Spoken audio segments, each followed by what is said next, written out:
Bienvenue dans Entre deux séances, le podcast d'Ortho-Sereine qu'on écoute entre deux consultations ou quand on a juste envie de souffler. Je m'appelle Élise, je suis orthophoniste en libéral et ici je te partage mes réflexions, mes projets et mes prises de recul autour de notre pratique de soignant libéral, de l'argent et de l'organisation. Ce podcast est l'espace parfait pour réfléchir ensemble et questionner nos pratiques pour se sentir un peu moins seul.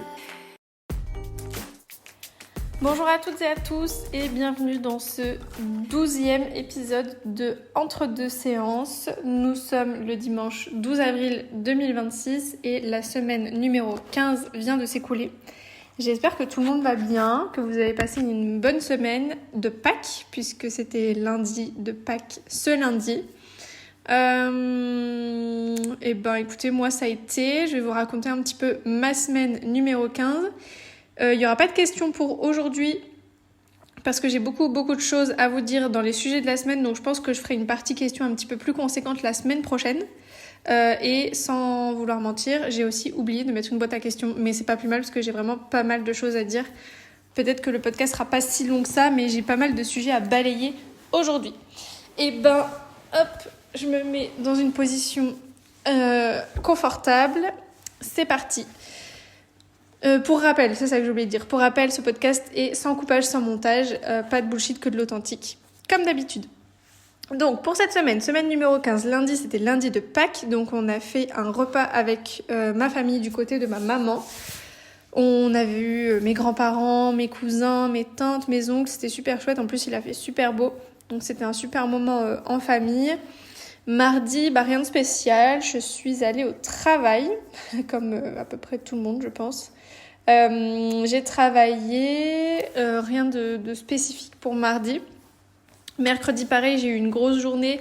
J'ai eu une annulation de dernière minute le matin. Laura a fait tout ce qu'elle a pu pour essayer de mettre quelqu'un, mais ça a été un échec malheureusement. Mais c'est pas grave, franchement, pour toutes les fois où Laura arrive à me sauver mon planning, c'est pas pour un échec qu'on va pleurer. Ça m'a fait une petite pause dans la matinée.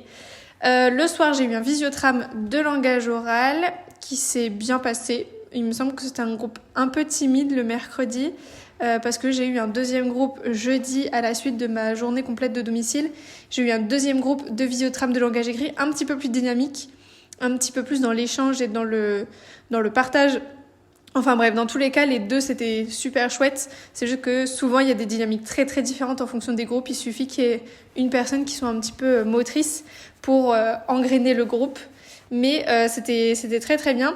Donc j'avais prévu 2 visiotrams de langage écrit cette semaine parce qu'il y avait un visiotram de langage oral vendredi.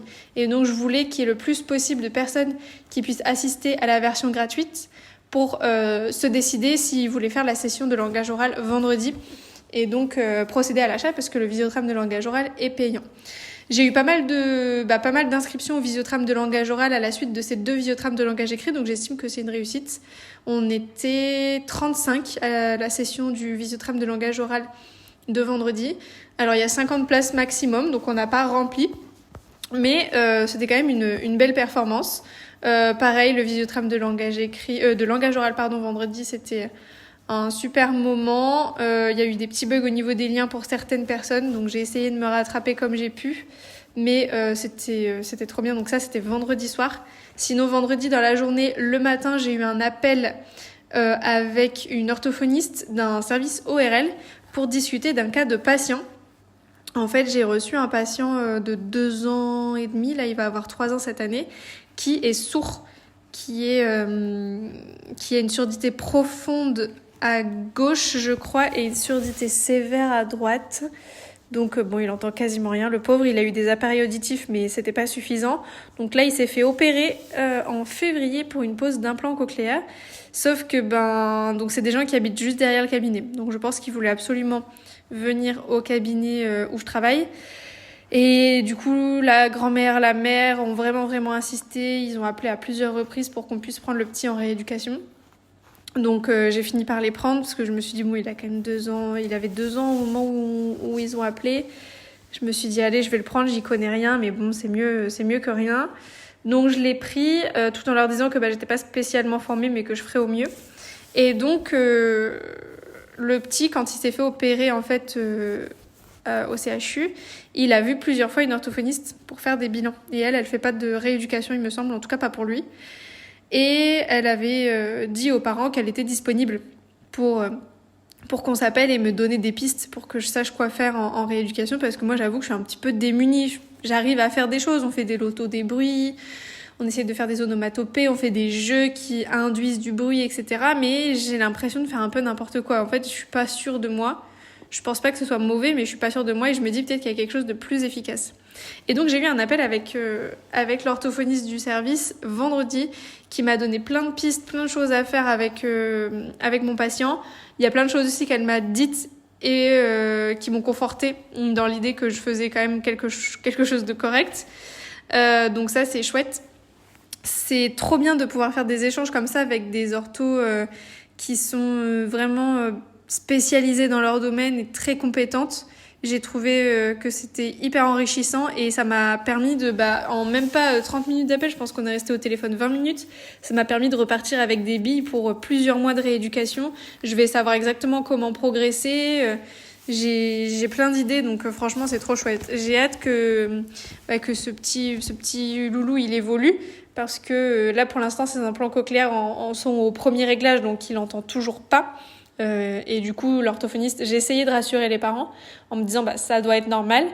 Et l'orthophoniste au téléphone m'a dit oui, effectivement le premier réglage c'est normal, ils entendent rien parce qu'en fait ce premier réglage il sert déjà à savoir s'ils supportent rien que le fait d'avoir des aimants et d'avoir des appareils sur la tête. Et donc on veut pas induire en plus les sons alors qu'on veut déjà qu'il accepte l'appareil physiquement. Donc là mon patient il accepte les appareils, ça c'est hyper bien. Et son prochain réglage c'est la semaine prochaine, donc j'ai trop hâte qu'il fasse son prochain réglage pour voir s'il commence à percevoir quelques sons. Là il perçoit surtout les vibrations et les sons très très forts, donc on travaille pas mal là-dessus, sur les onomatopées assez forts. Et l'orthophoniste me disait qu'elle était assez optimiste quant au développement du langage quand même assez rapidement. Donc j'ai trop hâte. Je pense que ça va être une prise en charge hyper gratifiante parce qu'on va avoir une évolution super rapide. Là pour l'instant je le vois 1 fois par semaine, mais à mon avis cet été, une fois que les réglages ils seront un petit peu plus précis, je vais essayer de le voir 2 fois par semaine pour vraiment booster et puis essayer de développer son langage le plus vite possible, parce qu'en septembre il rentre à l'école. Il n'est pas encore rentré à l'école parce qu'en fait comme il entend pas, il n'arrive pas à comprendre et la maman n'a pas réussi à le rendre propre pour l'instant. Ce qu'elle dit, j'arrive pas à lui expliquer, j'ai beau lui montrer des livres avec des images, le mettre sur le pot, dès qu'il fait dans la couche, je lui montre le pot, etc. J'arrive pas, ça marche pas. Et donc on espère qu'avec le développement du langage, on arrivera à débloquer la propreté pour qu'il puisse aller à l'école en septembre ou dernier délai en janvier. Donc on verra. Là, comme c'est un contexte particulier de surdité, du coup l'école a accepté qu'il ne soit pas admis pour l'instant. Mais à partir de 3 ans, normalement, c'est obligatoire. Donc, on verra. J'espère que ça va le faire. Vendredi, je suis aussi allée à la salle. J'ai fait une séance jambes. Et là, mon Dieu, je peux vous dire que j'ai des courbatures. On est allé marcher avec Thomas tout à l'heure. J'ai trop mal aux jambes. Ça faisait super longtemps que j'avais pas fait une séance aussi intense. Et je peux pas dire que je regrette parce qu'en vrai je suis contente, j'ai bien bossé, mais on sent que le rythme est moins dense en ce moment, parce que dès que je fais une séance un petit peu punchy, je galère à m'en remettre. J'ai l'impression d'être sédentaire à chaque fois. J'ai des courbatures dès que je fais une séance, c'est pas possible quoi. Enfin bref. Ce week-end, donc hier samedi, on est allé déjeuner chez des amis. Ça nous a pris toute l'après-midi, mais c'était super chouette de retrouver nos copains. Et hier soir, j'ai passé mes 3-4 heures à organiser nos vacances de cet été. J'en ai un peu chié parce qu'on a fait un micmac dans nos vacances. Et en fait, à chaque fois, on se dit qu'on fera pas ça et à chaque fois, on le refait. Donc là, cet été, on part 5 jours en Italie. Et après, de l'Italie, on remonte dans le sud sur la Côte d'Azur et on reste 10 jours sur la Côte d'Azur. Sauf qu'en fait, c'est pas possible parce que sur les 5 jours en Italie, on fait 3 jours à Rome et 2 jours à Florence. Donc en fait, on va pas arrêter de faire des voyages. On va faire Paris, Rome, Rome, Florence, Florence, Rome, Rome, Nice, Nice, la ville où on va séjourner pour les vacances sur la Côte d'Azur. Et après, on va reprendre le train, on va faire Marseille jusque chez nous. Donc ça va être un rude bazar, j'en ai bien chié pour m'organiser hier soir. Je me suis rendu compte que de faire des trajets et des micmacs comme ça, ça rend les vacances beaucoup plus onéreuses. Mais bon, c'est pas grave, ça fait des années qu'on doit aller à Rome. C'est un voyage qu'on avait déjà prévu en 2020. On devait partir en avril 2020, mais je pense que j'ai pas besoin de vous rafraîchir la mémoire. En 2020, il y a eu le Covid et le confinement à partir du mois de mars. Donc notre voyage, il a été tout simplement annulé. Et depuis, on n'a jamais réussi à se réorganiser pour le faire. Donc là, on s'est dit, allez, cette année, on va en Italie. On fait 3 jours à Rome et 2 jours à Florence. Donc j'ai réservé déjà le Vatican. Mais ça coûte cher. Je pensais pas, hein. Je pensais pas que c'était aussi cher. J'ai réservé le Vatican. Pour l'instant, je peux pas réserver le Colisée, c'est trop tôt. J'ai réservé pour Florence la Galerie des Offices et la Galerie de l'Académie. Donc ça, c'est pareil, c'est maxi cher. Franchement, je pensais pas que ce serait aussi cher d'aller voir des musées. Pourtant, j'ai essayé de trouver les sites officiels et tout pour... Parce qu'il y a plein de sites qui font des reventes et qui vendent maxi cher, enfin beaucoup plus cher que le prix de base. Donc là, j'ai essayé vraiment d'aller sur les sites italiens pour avoir les prix originaux. Mais même les prix originaux, purée, c'est pas donné. Hein. Mais bon, c'est vraiment un voyage qu'on veut faire. C'est un voyage culturel, donc voilà, ça se paye. Il y a pas de secret. Je pense qu'on va bien crapahuter, bien faire plein de choses à Rome et à Florence. Et quand on sera sur la Côte d'Azur, on fera plus des vacances chill, soleil, piscine. On a pris un logement avec une petite piscine, donc ça va être super cool. Resto, machin, balade, ça va être un petit peu plus chill. Et vacances culturelles et balade plutôt en Italie. Mais voilà, du coup, j'ai passé ma soirée d'hier soir à faire ça. Voilà. C'est tout pour cette semaine. Alors, les sujets de la semaine, il y en a pas mal et je pense qu'il y en a un sur lequel vous m'attendez et ça ne m'étonne pas. De toute façon, je pouvais pas passer outre ce sujet, mais j'en ai 3 plus une question que j'ai reçue en DM et en message privé sur Instagram et dont je voulais vous parler aujourd'hui. Je bois un petit coup et on y va.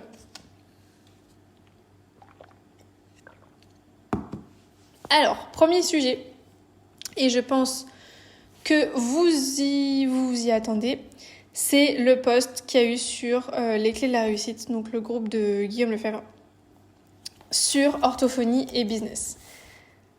Alors, je veux pas parler de ça pour attiser la haine, etc. Enfin, c'est un post qui, pour moi, et de toute façon, j'ai répondu à ce commentaire, donc vous avez peut-être lu mon commentaire ou pas. Mais je vais vous relire le post pour vous remettre le contexte et après on en discute. Donc sur les clés de la réussite, il y a eu ce post, je crois que c'était lundi. Orthophonie business. Bonjour. Désolée si je parais déprimée, mais quelque part, je me sens de moins en moins à ma place dans cette profession. Après bientôt 30 ans de pratique, je ne comprends plus les termes utilisés et tous ces acronymes. La profession devient business, je ne m'y retrouve plus. Un ami qui cherche une orthophoniste m'a montré le site Mon bilan orthophonique. Tout un programme à des prix exorbitants en visio avec différentes formules, j'ai halluciné. Je crois que ce n'est plus pour moi, il me reste pourtant quelques années avant d'arrêter. Je suis très déçue de la tournure que prend ce métier, de cette nouvelle génération hautaine et pas aussi bienveillante qu'on a pu l'être. Bref, j'ai bien envie de tout arrêter, tellement déçue. Notre travail n'est pas de faire de l'argent, mais de s'occuper des personnes pour diverses raisons, d'être à l'écoute, de conseiller, d'aider, de rassurer.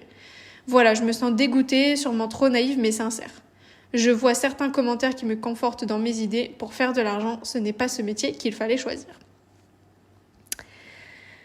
Voilà, vous savez que c'est un peu mon empire romain. L'argent, en orthophonie, la rentabilité, etc. Vous savez très bien que c'est mon empire romain. C'est ce sur quoi je base toute ma communication sur Instagram. Le fait d'être rentable, le fait d'être à l'aise avec l'argent, le fait de je sais pas comment expliquer ça mieux, mais mon credo, c'est vraiment la rentabilité en orthophonie et vous le savez. Et cette envie de parler de ça, elle n'est pas venue de nulle part. Je vous ai déjà raconté que j'avais fait une formation, etc. en la matière. Et en fait, Saskia, elle a fait donc c'est Extra Ortho, Saskia. Saskia Vulpian, je crois que c'est son nom de famille. Qui a fait une newsletter par rapport au post Facebook que je viens de vous lire. Et je lui ai répondu parce qu'en fait, c'est un peu grâce à elle aussi si je me suis lancée là-dedans. Et donc, elle a reparlé de ce post. Il y a beaucoup de gens qui ont réagi sur ce post, notamment Saskia, qui a fait une newsletter. Il y a eu un article de blog de Laurine Sarton que j'ai trouvé génial aussi. Et il y a eu beaucoup de réponses sur ce post. Et je vais essayer de vous retrouver ma réponse pour que je puisse vous la... Alors, mon micro a coupé. J'espère que ça continue de tourner quand je fais ça. Je pense que oui. Donc, je disais, je vous ai retrouvé la réponse que j'ai apportée au post Facebook et je vais vous la lire. Donc, je disais, bonjour, je comprends la sensation générée par l'envie des collègues de vouloir bien gagner leur vie. Je prends parti car je fais partie des dites influenceuses rentabilité en orthophonie et je ne le cacherai jamais par honte. Je suis très fière d'aider les collègues à sortir d'un système métier-passion qui pousse des femmes à se sous-payer parce que soi-disant, on ne fait pas ce métier pour l'argent. Honnêtement, j'ai 26 ans, je bosse 4 jours pleins par semaine, j'ai des dettes à crever et on n'a même pas assez d'argent avec mon chéri pour pouvoir prévoir un enfant tout de suite. La plupart des personnes qui voient d'un mauvais œil le message que je véhicule sont des personnes bien plus âgées que moi, leur maison est très certainement payée et leurs enfants ont, je l'espère, une situation. Moi, ma maison, je l'ai eue avec un taux d'intérêt à plus de 3% et la France de Macron, c'est pas rigolo quand pour faire les domiciles de mes patients neuro, je paye 2,30 € le litre de carburant et je me déplace loin de chez moi parce qu'il n'y a pas assez d'orthos qui se déplacent. Je suis pas si inhumaine finalement. Donc oui, j'ai une pratique rentable, en tout cas je fais tout pour l'être, mais personne ici n'est juge pour dire que mon travail n'est pas qualitatif. Il n'y a qu'à questionner les patients pour se rendre compte que je fais le bien autour de moi. Oui, je vois mon cabinet comme une entreprise qui doit être rentable, mais mes patients ne sont pas pour autant des produits que j'enchaîne comme à l'usine. Je parle de moi, mais c'est le reflet de centaines de jeunes orthos. Oui, on gagne bien notre vie. On a choisi de bien gagner notre vie. Qu'est-ce que ça peut vous faire honnêtement ? Des orthophonistes aux dents longues, il y en a toujours eu, mais nous, on s'expose sur les réseaux en proposant des conseils légaux et ça vous dérange. Des orthos plus expérimentés qui feraient soi-disant mieux que moi parce que c'était mieux avant, entre guillemets, me pondent des énormités quand je reprends leurs patients, bilan qui laisse à désirer, voire aucun bilan, accompagné d'un « Ah, mais t'es jeune, toi, tu dois avoir des super bilans normés, refais-le le bilan ». Bref, je comprends la sensation, mais je ne comprends pas la guéguerre. Pitié, laissez-nous tranquilles. Quand on parle de rentabilité au cabinet, on ne cible pas les quinquas qui ont une résidence secondaire sur la Côte d'Azur. Merci. Et donc, j'ai eu une merveilleuse réponse d'une boomeuse, parce que la plupart des gens, de toute façon, qui s'offusquent de ce genre de sujet sont des boomers. Et cette personne disait que il fallait pas devenir des machines à redresser les patients tordus pour faire du fric. Alors, elle a pas lu mon commentaire parce que c'est justement ce que je disais dans mon commentaire, que je n'étais pas une machine à redresser des patients tordus pour faire du fric. Et que elle avait eu un taux d'intérêt à 17%. Mais d'après mes calculs, parce qu'elle est en retraite depuis 10 ans, d'après mes calculs, ce taux, elle l'a eu dans les années 80. Donc le prix des maisons n'était pas le même, le niveau de vie n'était pas le même. Et elle m'a dit, on n'était pas fiers financièrement. Mais en fait, personne n'est fier financièrement. Enfin, je veux dire, on sait très bien que personne ne fait grande fortune en orthophonie. Il faut arrêter de déconner, tu vois. Enfin, bref. Et en fait, ça, c'est un sujet qui a tendance à me rendre un petit peu hystérique. Parce que, comme je vous disais, c'est toujours des boomers qui viennent nous faire chier pour ça. Toujours. Alors, il y a un vrai clivage générationnel et je pense qu'entre chaque génération, t'as toujours des clivages. C'est humain. Enfin, nos parents, ils ont toujours fait des remarques en disant « Ah, nous, notre génération, c'était pas comme ça. Les parents de nos parents, ils ont dû dire ça. Les parents des parents de nos parents, ils ont dû dire ça aussi. » C'est normal. Il y a toujours un clivage entre générations. Et nous, on a aussi des choses à dire sur les personnes qui sont plus jeunes que nous parce que nous, notre génération, elle était mieux que celle qui va arriver. Et c'est toujours comme ça. Et la jeune génération d'aujourd'hui, dans 10 ans, elle aura toujours à redire sur la jeune génération d'après, parce que eux, leur génération, ils trouveront que c'était la meilleure et que celle d'après, c'est de la merde. Il y aura toujours quelque chose à dire. Donc, je comprends le clivage, mais j'ai un peu de mal sur le fait qu'on nous prête des intentions qu'on n'a pas. Genre là, on nous prête clairement des intentions de gens malhonnêtes, de gens qui font du fric et derrière s'occupent pas de leurs patients. Pour moi, c'est pas antinomique. Honnêtement, c'est pas antinomique. C'est pas parce que tu gagnes bien ta vie que tu fais mal ton travail.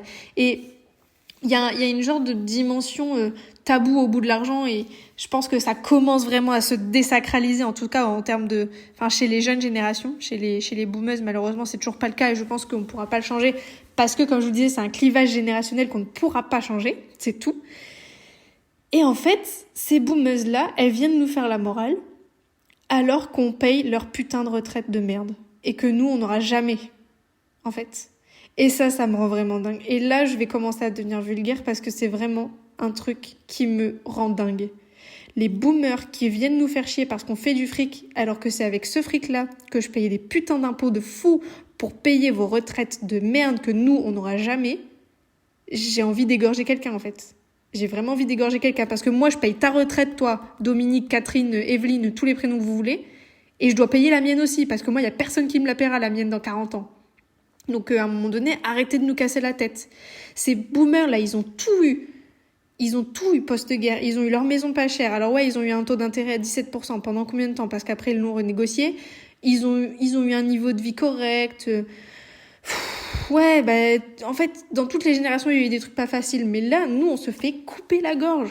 Couper la gorge par les impôts, par les taxes, par les prix des maisons, par le niveau de la vie, par le prix du carburant et machin, et des guerres et j'en passe, et Covid et machin. Il y a toujours quelque chose. On n'est jamais tranquille. Jamais, jamais, jamais, jamais. Et ils nous viennent nous faire chier parce qu'on fait du fric. Mais soyez contents pour nous. Et en fait, ils font tellement le lien entre tu fais de l'argent, donc tu t'occupes pas bien de tes patients, que du coup, ça les dérange. Mais faites votre vie si vous avez envie de vous sous-payer, on n'en a rien à péter. C'est votre life. Laissez-nous faire du fric et encore faire du fric, c'est un grand mot, hein. C'est un grand mot. Et on reste aussi, je trouve, et il me semble que Laurine Sarton en parlait très bien dans son article de blog. Il y a un truc aussi un peu sous-tendu, mais de femme. Franchement, c'est une idée très féminine de pas vouloir faire beaucoup d'argent. On n'est pas faite pour ça. On est des bonnes saintes. Et d'ailleurs, l'article de son blog à Laurine, ça s'appelle orthophoniste sainte désargentée ou femme vénale, un truc comme ça. Et donc, on serait des saintes qui n'auraient pas besoin d'argent, machin. Sauf qu'en fait, on n'a pas toutes un conjoint qui peut nous supporter financièrement si on s'arrête de bosser. Déjà, il y en a plein qui sont des femmes célibataires avec des enfants. Elles ont besoin de bosser. Et elles ont besoin de fric. En fait, à un moment donné, c'est pas tabou, c'est la vérité, c'est la vie. Donc, bref. Est-ce qu'on aurait dit ce genre de discours à un mec qui est, je sais pas, je vais peut-être faire un grand écart, mais qui est dans le BTP? T'es pas dans le BTP pour faire de l'argent, hein. T'es là pour construire les maisons des gens et qu'ils soient heureux dans leur maison. Oui, le mec, il est là pour faire des maisons et que les gens ils soient heureux dans leur maison et que leur maison elle soit bien, mais il est surtout là pour faire son fric et mettre à bouffer dans les assiettes de ses gosses le soir. Faut arrêter de déconner en fait. Donc est-ce qu'il y aurait pas un petit peu de misogynie sous-tendue là-dedans? Je ne sais pas. Et puis après elles vont te dire qu'elles sont super féministes. Bref. Ça c'est vraiment un sujet qui me tend. J'avoue que j'ai pas pris de notes là-dessus parce que ça me tend tellement de parler de ça et en même temps je trouve que c'est vraiment nécessaire et au-delà de ça je veux pas attirer la haine sur les personnes qui pensent ça parce que peut-être que si j'étais de leur génération je penserais la même chose, mais je veux vraiment qu'on arrête de prêter des intentions qu'on n'a pas. Ça c'est un truc qui me rend dingue. Laissez-nous juste faire notre vie, on fait rien de mal. Honnêtement, on fait rien de mal. Venez au cabinet, venez demander à mes patients. Encore vendredi soir, je l'ai montré à Thomas tout à l'heure, j'ai reçu un SMS d'une maman qui me disait « Merci Elise pour tout ce que vous avez fait. » Je vais pas dire le prénom, mais la petite, elle a eu un super commentaire de la maîtresse. On n'a jamais eu ça. Elle est reboostée, elle est requinquée. Elle est hyper courageuse, elle fait plein d'efforts. On sent que ça lui fait du bien, le suivi qu'elle a avec vous. On a appliqué tous vos conseils. Et donc là, vous allez me dire que je fais mal mon travail? Allez vous faire foutre, vraiment. Allez vous faire foutre. Et ces gens-là, donc ces fucking boomers, je suis désolée encore une fois pour la vulgarité, ils vont dire que on est une nouvelle génération hautaine, qu'on n'est pas bienveillant, machin. Vous non plus, vous n'êtes pas bienveillant, puisque vous nous jugez et vous êtes en train de prêter des allégations, faire des hypothèses sur ce qu'on fait, alors qu'en réalité, vous en savez rien. C'est vous, les gens pas bienveillants. Nous, on vous critique pas. On vous critique parce que vous nous faites chier. Moi, les boomers, s'ils me laissent tranquille, j'en ai rien à péter. Mais en fait, ils sont toujours en train de se plaindre.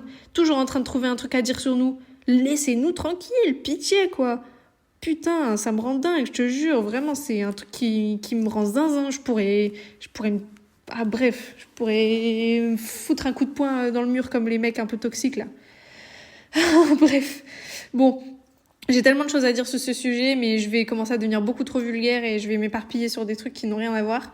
Mais je trouvais ça important qu'on y revienne parce que c'est quelque chose qui est de plus en plus débattu. À chaque fois, ça revient, c'est pareil, le disque, il est rayé, les meufs, elles tournent en boucle, elles sont toujours en train de parler de ça. Elles vont nous prendre pour des gens hautains et ils vont dire que on se prend pour des gens qui ont la science infuse. En fait, on se prend pas pour des gens qui ont la science infuse, on se prend juste pour des gens qui essayent de survivre à leur réalité et qui en ont marre que des gens viennent les faire chier alors qu'on fait rien de mal. Voilà. Bref, c'est toujours la même chose. Voilà pour le sujet de orthophonie et business. Encore une fois, j'ai aucune amertume envers cette dame. Je comprends ce qu'elle ressent, mais j'en ai marre de la guéguerre. Vraiment la conclusion, et c'est ce que j'ai dit au moins 10 fois, donc je suis désolée si je me répète, mais juste laissez les gens tranquilles, laissez les gens faire ce qu'ils veulent. Vous n'êtes pas juge, vous n'êtes pas commissaire à la Cour des comptes et vous n'êtes pas contrôleur fiscal. S'il y a un problème, il y a un contrôleur fiscal qui viendra nous voir et on paiera les amendes. Mais je pense qu'on n'aura rien à payer, honnêtement. Voilà. Ensuite, il y a eu une newsletter de la FNO. C'était quand ? C'était il y a 5 jours, le 7 avril, donc c'était mardi. Pas grand-chose d'intéressant. Sous-financement des universités, ça on le sait. Alors il y a un projet de convention collective unique qui traîne un peu. On a eu une autre newsletter sur le sujet. Donc c'était un petit peu pour revaloriser les salaires des orthophonistes en libéral. Ça traîne. En fait, il n'y a pas d'enveloppe budgétaire qui sont prévues. Donc forcément, ça ne va pas avancer. Il y avait un truc dont je voulais vous parler par rapport à cette newsletter, c'est les soirées éthiques en région. Donc la commission éthique propose de nouvelles soirées en région sur le thème dont on a parlé la semaine dernière. Donc le thème c'est une place se libère, comment je décide qui est rappelé sur la liste d'attente. Donc c'est des formats de 2 heures en présentiel ou en visio. Si vous voulez vous inscrire, il faut vous rapprocher de votre syndicat régional ou départemental. Ou alors contacter la commission à l'adresse éthique@fno.fr. Donc les prochaines dates, alors j'allais dire le 8 avril, mais c'est passé malheureusement. Le 27 avril à Amiens en présentiel, le 25 avril à Auxerre en présentiel et le 25 juin à Metz en présentiel aussi. Donc je pense que ça peut être assez sympa si vous êtes d'Amiens, de Auxerre ou de Metz. Ça peut être des soirées assez cool où il peut y avoir des discussions qui peuvent émerger autour de ce thème qui est quand même important, qui est rappelé sur la liste d'attente, comment gérer sa liste d'attente, qu'est-ce qu'on peut mettre en place pour alléger un petit peu cette charge mentale liée à la liste d'attente. Voilà. Et après, il y a eu le concours d'éloquence, mais ça, j'avoue que je m'y intéresse pas trop. C'est pas que c'est pas intéressant, c'est que moi, c'est pas mon truc. Après, il n'y a rien eu d'autre dans la newsletter de la FNO qui m'intéresse en tout cas. Voilà. Et ensuite, il y a eu la newsletter de Guillaume jeudi, dans laquelle il nous parle d'un plan en 10 étapes pour limiter, pour essayer de pas trop subir le gel de l'AMO. Donc, il nous partage 10 conseils. Applicables ou pas, hein, forcément, il y a des choses qu'on peut pas forcément appliquer. Donc, première chose, s'installer dans une ZFRR, donc qui est une zone France Ruralité et Revitalisation. Donc en fait, c'est des zones où vous allez avoir des exonérations fiscales assez intéressantes, notamment des exonérations d'impôts, etc. Et utiliser l'ACRE. Alors l'ACRE, il me semble que tout le monde peut l'avoir la première année, si je ne m'abuse. Mais s'installer dans une ZFRR, ça c'est top, parce que du coup, vous êtes en zone sous-dense, vous allez avoir pas mal d'aides et des exonérations très intéressantes pendant 5 ans, il me semble. En deuxième, il nous dit remplir le livret A et le LDDS pour créer un matelas de sécurité en cas de gros pépin. Livret A plus LDDS, ça fait quand même plus de 30 000 €. Hein. C'est un sacré bon matelas. C'est un matelas bien moelleux, un matelas de sécurité bien moelleux. Numéro 3. Provisionner 35 à 40% de côté pour les futures régularisations. Ne jamais penser que notre argent est à nous, il appartient aussi à la France. Et donc j'ajoute sur ce conseil-là, prendre orthofinance dès le début. Pour moi, c'est vraiment la base, avoir orthofinance dès le début de sa carrière pour rentrer son chiffre d'affaires tous les mois. Et orthofinance vous dit exactement combien faut mettre de côté pour l'URSSAF et la Carpimco. Vous n'aurez pas de surprise. Il y a une marge de sécurité. Je l'utilise depuis que je suis diplômée, depuis août 2023, depuis le jour où j'ai commencé à bosser. Je n'ai jamais eu une seule surprise. J'ai toujours assez d'argent de côté pour payer mes régularisations. Et le prix, il est dérisoire. C'est 6 € par mois et des pépettes si vous utilisez mon code ELISE20, E-L-I-S-E 20, tout collé. Vous prenez l'abonnement annuel, vous mettez mon code, ça revient à 63 €. Ça fait moins de 6 € par mois, je crois, un truc comme ça. Enfin, franchement, c'est banger. Ça vous évite de mettre de l'argent de côté à l'aveugle, en fait. C'est ça qui est top. En quatrième, il nous a mis éviter les placements de long terme avant d'être vraiment en régime de croisière. Le PER, notamment, est un chant de sirène avant 40 ans. Ça veut dire quoi, être un chant de sirène? Ça veut dire quoi, cette expression? J'avoue que j'ai pas fait gaffe. On cède à quelque chose. Ah bon? Bah moi j'ai ouvert un PER. Hein. Ok, donc lui il dirait que le PER c'est pas forcément intéressant avant 40 ans. Ok, pourquoi pas. Numéro 5, profiter du régime micro-BNC tant qu'on a moins de 34% de frais pro. Oui, ça c'est assez intéressant. Si vous avez moins de 34% de frais pro par rapport à votre chiffre d'affaires, restez en micro-BNC, vous allez avoir un abattement plutôt que des frais réels en fait. En fait, les impôts vont considérer que sur votre chiffre d'affaires, vous avez 34% de frais pro. Même si vous avez dépensé que 20%, vous avez un abattement de 34%. Alors que si vous êtes en réel, si vous faites 40% de charge, vous avez 40% de moins. Si vous avez 20% de charge, vous avez 20% de moins. Donc là, le micro-BNC est plus intéressant si vous avez moins de 34% de frais pro. Tant que vous pouvez rester en micro-BNC, restez en micro-BNC. Numéro 6, prendre une prévoyance Madelin au moins pendant quelques années, quitte à la résilier par tranche plus tard si on commence à avoir une belle auto-assurance. Donc ce qui veut dire par là, c'est que quand vous commencez à bosser, prenez une prévoyance que vous pouvez passer en frais pro. Madelin, c'est ça, c'est que vous pouvez passer en frais pro pendant quelques années. Et à partir du moment où vous avez une belle épargne de sécurité, un bon moyen de vous auto-assurer si vous avez un pépin, vous pouvez résilier votre prévoyance, qui va être de plus en plus chère en fait avec le temps. C'est ça le problème. C'est que la prévoyance, plus vous vieillissez, plus elle est chère. Donc si au bout d'un moment vous savez que vous avez assez d'argent pour être en sécurité, n'hésitez pas à résilier votre prévoyance si vous êtes au clair avec ça. Numéro 7, ne pas acheter sa maison et les murs du cabinet avant d'avoir une vraie situation personnelle stable. Si on y perd trop de plumes dans les taxes et les éventuelles moins-values. Sinon on y perd trop de plumes dans les taxes et les éventuelles moins-values. L'idéal est quand même d'y venir pour avoir fini de rembourser lors du départ en retraite si elle existe encore d'ici là. LOL, c'est exactement ce dont on parlait tout à l'heure. Pour moi, ceux qui ont moins de 40 ans, il faut pas s'attendre à avoir une retraite à 65 ans. C'est impossible, je pense. On en reparlera d'ici là. Du coup, ne pas acheter sa maison trop vite, je suis assez d'accord parce qu'en fait, si vous avez une situation assez instable, vous allez revendre votre maison trop rapidement, ça va vous faire perdre de l'argent. Si vous achetez une maison, il faut vraiment que vous soyez sûr de ce que vous faites. Mais il faut pas non plus trop attendre selon moi, sinon c'est un peu jeter de l'argent par les fenêtres. Je sais que le français moyen aime beaucoup investir dans la pierre et que c'est pas forcément la valeur refuge de référence, mais c'est quand même une valeur patrimoniale qui est intéressante. Moi, la raison pour laquelle j'ai acheté une maison aujourd'hui avec mon conjoint, c'est que déjà on aimerait avoir des enfants à terme et que j'ai pas envie d'être en location avec des enfants et que du jour au lendemain on me dise voilà, j'ai envie de récupérer le logement, dans 6 mois il faut que vous soyez partis. En fait, quand on est propriétaire, c'est pas possible. C'est beaucoup moins possible que si on est locataire. Donc moi je voulais absolument qu'on achète une maison avant de faire des enfants pour pas avoir déjà cette pression là de être foutu dehors et sous 6 mois trouver une solution alors qu'on a des enfants dans les bras. Voilà, ça c'est mon idée. Pour le cabinet, je compte pas l'acheter, en tout cas c'est pas du tout dans les plans en ce moment. De toute façon, j'ai pas les finances pour le faire. À terme, je sais pas si ça le sera.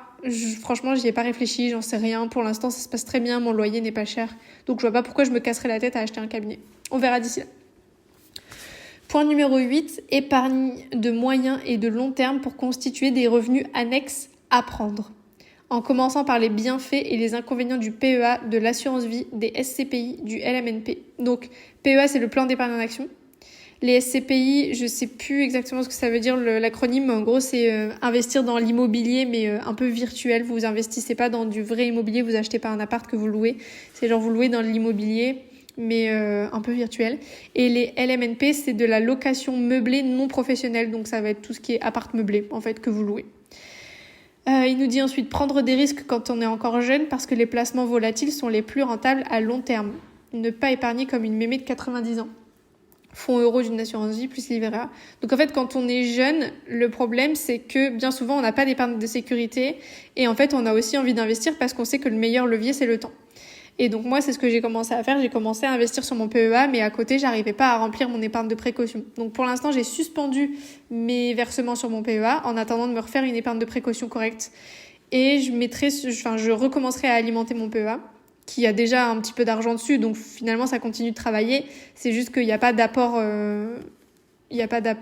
régulier et moi c'est ce que je préfère, c'est faire du dollar costing average, donc essayer de mettre un petit peu tous les mois et du coup de lisser les pertes et les gains sur le long terme, c'est ce qu'il y a de mieux de faire comme ça. Mais malheureusement, ma situation financière pour l'instant fait que je ne peux plus le faire et qu'il faut que je me mette en sécurité. Donc là, je redore un petit peu mon épargne de précaution. Et en fait, le problème, vraiment, c'est ça, c'est que quand on est jeune, on a souvent dépensé beaucoup d'argent dans les études. On a peut-être même fait un prêt, comme moi. J'ai fait un prêt étudiant et je pense qu'on est beaucoup à l'avoir fait. on se lance dans la vie, on commence à avoir de l'argent, on a envie de profiter et en même temps d'épargner, c'est super compliqué de tout concilier. Donc moi ce que je vous conseille c'est quand même déjà d'épargner comme une mémé pour commencer. Donc de faire comme il disait, faire son livret A, machin, faire livret A plus LDDS, moi je trouve ça un petit peu excessif, mais si vous voulez vraiment prendre des précautions, bien remplir livret A, bien remplir LDDS, c'est très bien. Et une fois que vous avez une bonne épargne de sécurité mise en place, vous pouvez commencer à investir. Ça, c'est des choses aussi que je vous explique un petit peu plus en profondeur dans ma formation Combien de passion pour être rentable. Comment bien gérer son argent dès le départ ou même quand vous êtes déjà en exercice. Comment bien répartir son argent selon les épargnes, etc. Donc si ça vous intéresse, n'hésitez pas à m'envoyer un message ou à aller voir sur mon site directement pour la formation Combien de passion pour être rentable. Ensuite, point numéro 9, explorer l'idée d'une activité secondaire scalable, par exemple en réservant un appel chez Solène Carvajal. Alors, je suis d'accord, franchement, l'idée d'une activité secondaire, moi c'est ce que je fais avec OrthoSereine, c'est parce que je veux pas mettre tous mes œufs dans le même panier, parce que je suis pas sûre que l'orthophonie ce soit un taf rentable sur le long terme, dans le sens où le jour où j'aurai des enfants, je vais peut-être bosser un petit peu moins au cabinet, donc ça va moins me rapporter, sauf que moi, mon niveau de vie, il va pas baisser. Il va augmenter avec des enfants, c'est sûr. Donc, il faut que je trouve un moyen de gagner de l'argent autrement qu'en étant présente au cabinet, même si c'est pas grand-chose. Là, honnêtement, je gagne vraiment pas grand-chose avec OrthoSereine. Si on le rapporte au temps que j'y passe, en fait, je prône la rentabilité au cabinet, mais la rentabilité dans l'entrepreneuriat, c'est pas du tout mon délire, parce que je suis pas du tout rentable sur OrthoSereine, mais ça, c'est un autre sujet. Mais apprendre des choses, essayer de faire autre chose, moi, je trouve ça vraiment hyper intéressant. Et effectivement, il y a des gens qui sont formés pour vous apprendre à faire ça, donc faut pas hésiter à faire appel à eux. Et le 10e point qui nous met, c'est le conseil ultime de mon coiffeur en 92. Alors ça me fait trop rire. Travaille autant que possible au début, parce que tu ne sais pas si demain sera mieux qu'aujourd'hui. Et il avait raison, l'AMO n'a cessé de filer l'inflation comme si c'était normal. N'a cessé de laisser filer l'inflation comme si c'était normal, contrairement au prix de la consultation médicale. Et c'est vrai, et en fait, travaille autant que tu peux au début. Moi, je trouve ça aussi super intéressant parce que c'est au début qu'on a plein d'énergie, c'est au début qu'on n'a pas beaucoup de charges, c'est au début qu'on ait plein de bonne volonté, etc. Et je trouve que travaille autant que possible au début parce que tu ne sais pas si demain sera mieux qu'aujourd'hui. C'est tellement vrai, on ne sait pas ce qui va se passer demain. Tant que tu as de l'énergie, tant que tu as envie de le faire, il faut que tu le fasses.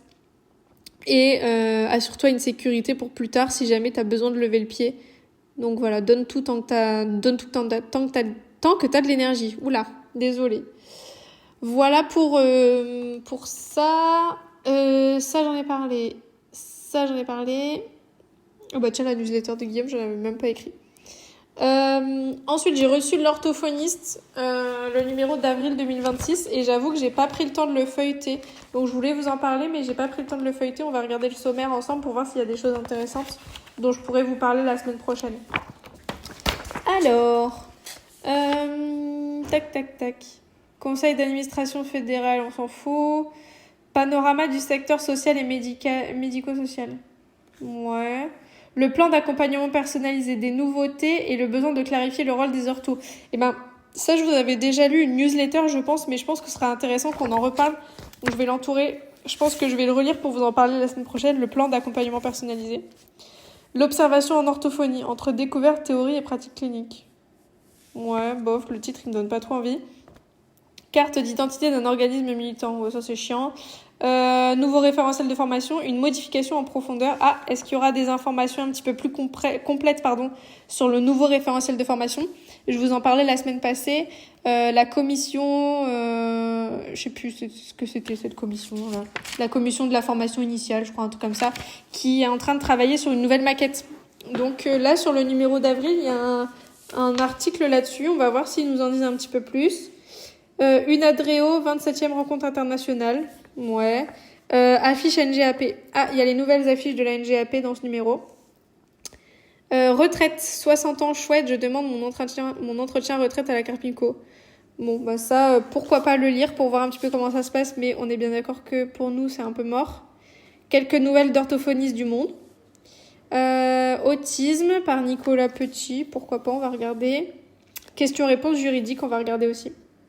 Ok, et ben il y a 5 articles que je vais regarder pour la semaine prochaine et je vous garderai seulement ceux qui sont intéressants et on en parlera. Attention, j'ai noté aussi, attention, clôture fiscale le 20 mai. Si vous avez toujours pas fait votre 2035 comme moi, pensez à la faire assez rapidement. Oubliez pas de passer tous vos frais, les trucs que vous avez passés en perso, là, vérifiez quand même et passez-les en pro.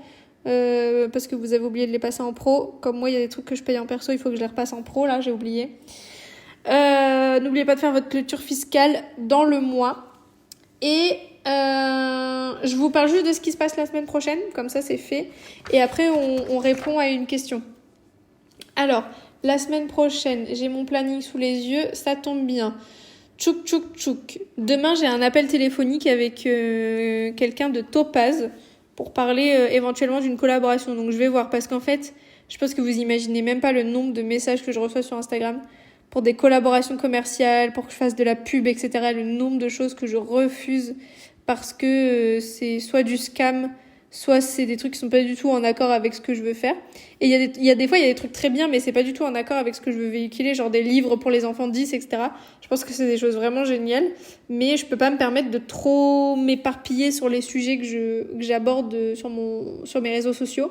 Et du coup, je suis obligée de refuser le nombre de gens qui m'ont envoyé des messages pour créer des applications d'intelligence artificielle pour les comptes rendus de bilan. Mais mon Dieu, j'ai pas assez de mes doigts pour compter le nombre de personnes qui m'ont contacté pour ça. C'est un truc de fou. Je pense qu'il y a un vrai business là autour des applis d'intelligence artificielle pour les comptes rendus de bilan. Et ça commence à jaser pas mal sur les groupes Facebook par rapport à ça. Peut-être que ça fera l'objet d'un sujet dans un prochain podcast, mais c'est un truc de fou. Donc là, en fait, j'ai eu ma conseillère Topaz par mail qui m'a dit « Ah, j'ai vu que vous étiez sur les réseaux, est-ce qu'on pourrait faire un appel pour parler d'une collaboration ?» Donc on va voir. Honnêtement, j'en sais rien. Si c'est un truc qui me paraît un petit peu scamesque, je le ferai pas. On verra ce qu'il me propose. La semaine prochaine, purée, j'ai oublié de vous dire, mais avec Laura, et encore moi j'aurais voulu faire plus, elle m'a un petit peu limitée. Avec Laura, on a blindé mon planning des vacances. J'ai 4 bilans la semaine prochaine et j'en ai 2 la semaine suivante. Donc j'ai 6 bilans là en tout pour les vacances. Ça va être horrible. Et moi, je voulais en rajouter un. Et Laura, elle m'a dit non, par contre, t'exagères là. Donc j'ai dit bon, ok, je vais mettre un temps administratif plutôt que de mettre un bilan. Mais là, rien que demain, j'ai 2 bilans. Voilà. Mardi matin, j'ai rendez-vous chez l'allergologue. Souvenez-vous, c'était dans mes objectifs 2026. Donc j'ai rendez-vous chez l'allergologue. Visiotram de langage écrit mercredi soir, mais il est plein, donc je suis désolée si vous voulez assister à un visiotram de langage écrit, celui de mercredi est blindé. S'il y a des annulations, je mettrai une story à la limite, mais je pense que ce sera pas possible. Et jeudi rien, vendredi rien, je crois. Et le week-end prochain, rien de spécial non plus. Enfin, sûrement des trucs en termes de perso, mais pour le boulot, rien de spécial. Donc voilà, pour les vacances, 6 bilans. Je me suis réservé des créneaux de rédaction là la semaine prochaine parce que sinon je pense que je vais mourir. Surtout que j'ai un bilan voix. Les bilans voix, comme vous le savez, ça me prend beaucoup de temps. Mais ça va le faire. Voilà pour la semaine prochaine. J'ai aussi rajouté une date de visiotram de langage oral le 25 avril, c'est un samedi, de 10h à midi. Donc si vous êtes intéressé par un visiotram de langage oral, il y a une nouvelle session le 25 avril, samedi de 10h à midi. Tout est sur mon site. Vous allez sur ma page Insta, il y a mon site dans ma bio. Vous cliquez dessus, tout est dessus. Vous allez trouver des onglets visiotram et vous aurez toutes les infos à cet endroit-là. J'ai aussi, ça y est, enfin mis en place le replay. Donc ça y est, pour le langage oral, c'est fait. J'ai enregistré la session de vendredi et je l'ai publiée sur mon site. Donc c'est au même prix qu'une séance en présentiel. Et en fait, vous avez accès au replay et à toutes les ressources comme si vous y étiez. C'est juste que vous pouvez pas poser vos questions. Mais voilà, c'est fait. Vous pouvez payer pour accéder au replay et le regarder du coup à n'importe quel moment. Voilà. Voilà pour les infos pour la semaine prochaine. Du coup, la question que j'avais eue, c'était qu'est-ce que je consomme comme contenu concernant les finances ? C'est quelqu'un qui m'avait envoyé un message sur Instagram et elle me demandait quel podcast tu écoutes concernant les finances. J'ai envie d'en apprendre plus sur la gestion de l'argent, etc. Mais je sais pas trop par où commencer. Du coup, ma réponse simplifiée, ce serait déjà si vous partez vraiment de rien en finance, Pour moi, la base, c'est déjà de remettre vos propres finances au clair.